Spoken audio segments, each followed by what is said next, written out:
Alors, quelques points que je souhaiterais synthétiser de l'échange qu'on a eu ce matin.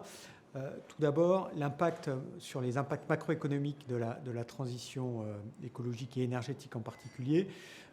Moi, je retiens que nous avons devant nous un mur d'investissement, une falaise d'investissement. Pour la France, on peut estimer ça à peu près à de l'ordre de 100 milliards d'euros par an, 3 points de PIB. Aujourd'hui, c'est 3 fois plus que ce qu'on fait aujourd'hui. La majorité de ces investissements viendront d'entreprises privées, d'où l'importance de trouver une rentabilité pour ces investissements. Je voudrais aussi dire que finalement, en face de tout ça, il va y avoir heureusement des gains qui seront apportés par ces investissements. Et notamment, on peut imaginer que les 100 milliards, au regard de ces 100 milliards d'euros d'investissement, la facture des hydrocarbures françaises, qui est de l'ordre de 100 milliards d'euros par an aussi, va énormément diminuer.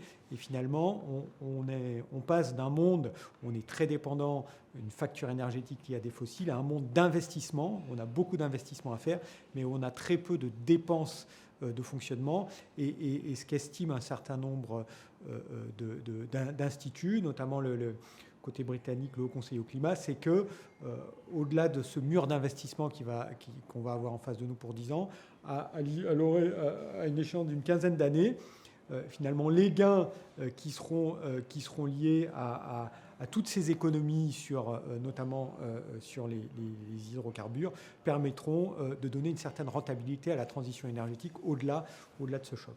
Alors, je parlais d'une implication forte des entreprises.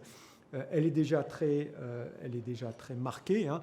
Pour l'illustrer, je voudrais sensibiliser sur le fait qu'au sein d'Engie, finalement, dans notre trajectoire de développement, on a 2 ressources qui sont limitées et qui sont clés pour nous. C'est évidemment nos CAPEX, nos investissements pour participer à ce mur d'investissement, mais aussi on a un budget de CO2. Et finalement, ce sont deux ressources qui sont aussi importantes, aussi structurantes l'une que l'autre. Et à ce titre, Engie s'est engagé à une décarbonation totale d'ici 2045. Donc 2045, ça peut paraître très long terme, mais évidemment, il y a tout un tas d'engagements intermédiaires.